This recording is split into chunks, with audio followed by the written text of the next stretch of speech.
This whole thing's a little preposterous anyway, because it's not like anyone's ever died from a card game before.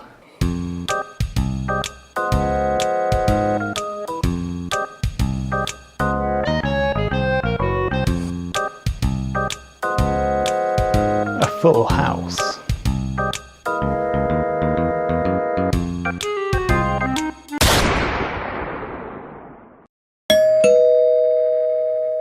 Hello everyone, I'm Chris Mazzillo, Sorrison, again, and today we're having a retrospective of Kingdom Hearts Chain of Memories. In the continuing quest to try and play, review, and understand every Kingdom Hearts game before the release of Kingdom Hearts 3, we're on to the next installment, the second installment in the series. Not Kingdom Hearts 2, no, instead it's Chain of Memories, which originally came back on the Game Boy Advance all the way back in 2004. But we're not actually having a look at that one because, well, Jesus. Instead, we're having a look at Kingdom Hearts Chain of Memories, which was the re-release on the PlayStation 2 as part of the Kingdom Hearts 2 Final Mix Plus compilation. Keeping up? Good. Onwards we go.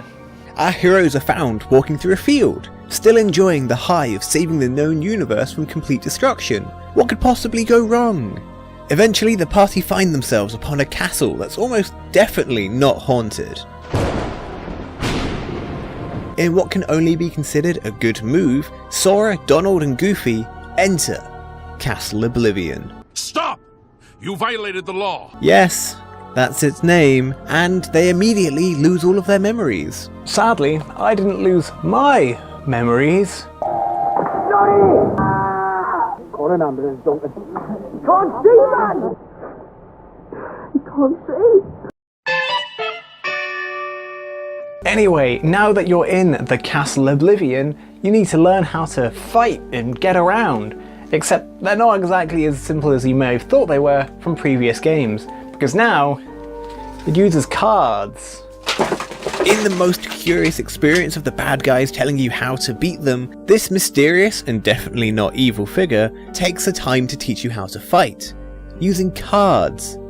I guess so you can eventually kill them?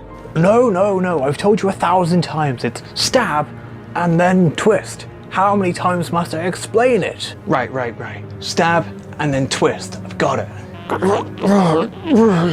The combat in Chain of Memories is simple. Oh, that's not even true. You create a deck of cards filled with a variety of card types. Keyblades attack, magic does magic, and summons summon. Each card has a number ranging from 0 to 9, which doesn't denote their damage power, but instead their priority. By which I mean, if you used a card with the rating of 5, then the enemy can interrupt your move and cancel it by using a move of 6 or more. And then you can stop their attack with a move of 8. And zeros are wild in that they break everything and are also broken by everything. You can spam numerous attacks, pulling off some kind of combo, but you run the risk of being interrupted if any of those cards can be beaten by your foe. However, you can also combine cards into a sleight, which can either pull off a combo with the total sum value, or even a special move, such as a higher strength fire spell, or even special attack move, like Sonic Blade. Oh boy, the combat's a little confusing to say the least. But hey, at least I don't have to fight a boss. Oh god, no. Oh no, I'm not...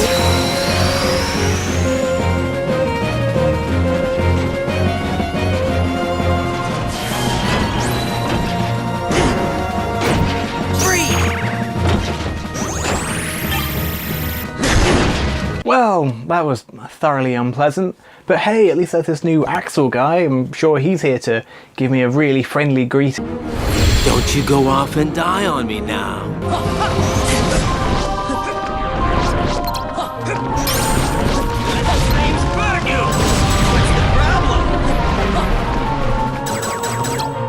This is a lot more involved and I do not think I'm ready. Axel begins to introduce the general plot of Kingdom Hearts Chain of Memories, which is something about Sora's memories.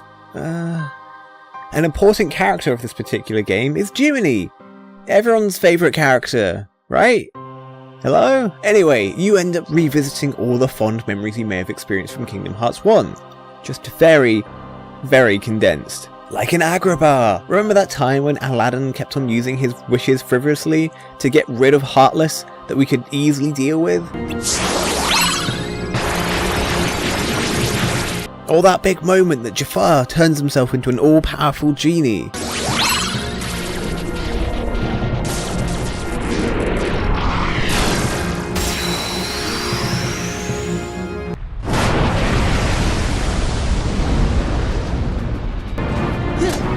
This is great. Or when you were in Halloween Town and had to go on a grand maze-like quest just to get to the lab that's literally down the road. Or that time you had a horrible fight with Cloud where he makes the same noise over and over and over.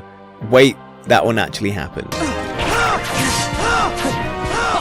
As Sora progresses up the castle, he'll slowly regain the precious memories of Naminé and that special promise he made with her so long ago. Except the organizations do tend to insist on interfering and trying to just talk ominously at you for some time. Also, Riku's there. Except it's not Riku, but then maybe it is Riku. Either way, both you and he seem to have the exact same memories of the exact same promise to your good friend Naminé. I don't understand what's going on. You and me both, Donald. You and me both.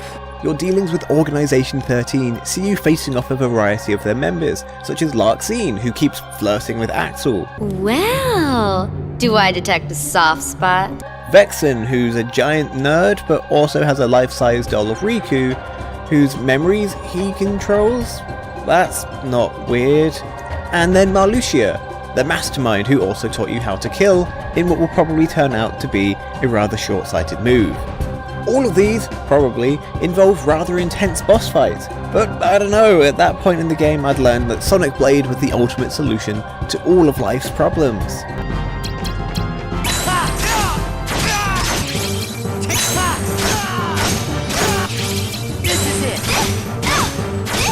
As things begin to heat up, the concept of memory is thrown around enough to no longer mean anything, as both Sora and fake Riku have the exact same memory. And it's all down to this girl called Naminé, which turns the already established love triangle into a confusing love fourth dimensional triangle that also now involves fake Riku as well as Naminé. Oh, brother, that's a bit much. Just as things get to the point of just being far too confusing and weird, Sora forgoes his general lack of memories and decides to just engage with the boss in one final climactic. This is it. But wait, there was a final form. How will I ever manage to defeat such a fearsome foe? This is it. Your heart shall be judged.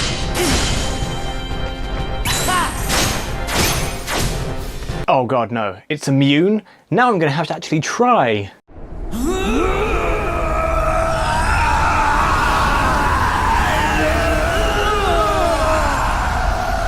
Ah, you've slain me using the power of my own cards. How did you get so powerful? At first, you were the master, but now I am. Ah, friendship. Yes, but first, I have to undo the chains of the memories I made on my own. After I've done that, I have to gather up the memories scattered across each of your hearts, and then reconnect them. Oh, it all makes sense now. It doesn't make any sense at all. To cut a surprisingly long story short, Naminé could manipulate Sora's memories, which she then used to try and replace Kairi in Sora's mind with Naminé, so that way the organization could manipulate him and turn him into their puppets.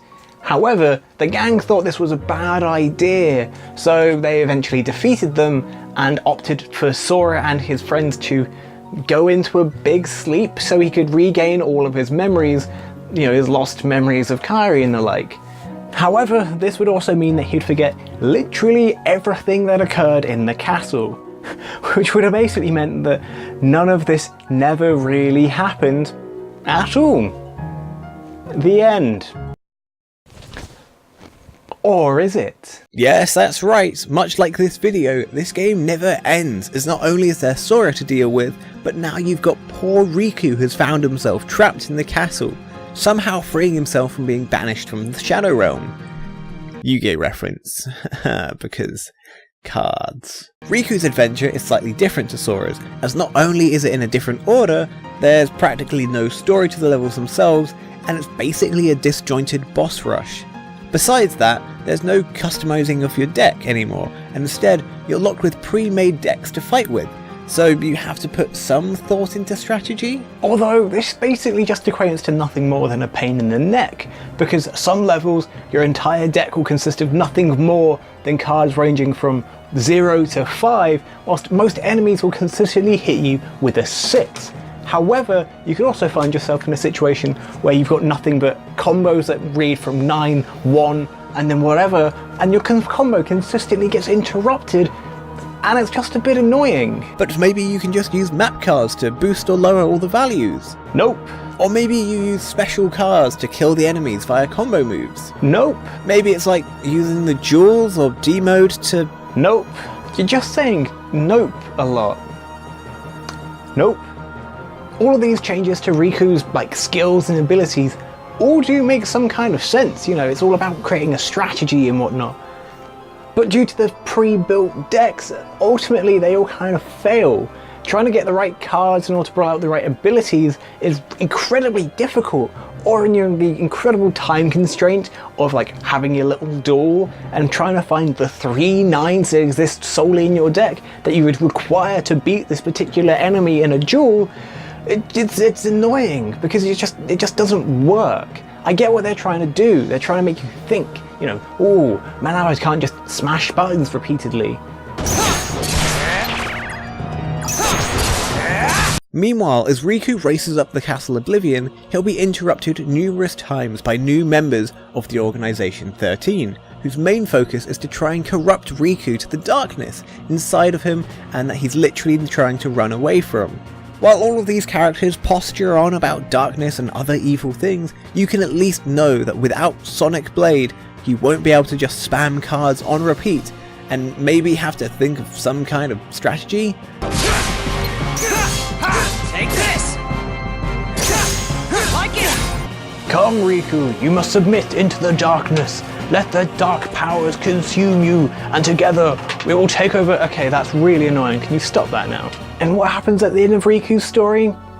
Not much, really. He ends up giving in to the power of darkness because, I don't know, he needed the strength, so he accidentally let Ansem, the Seeker of Darkness, into his body. Not in that way. This is the end.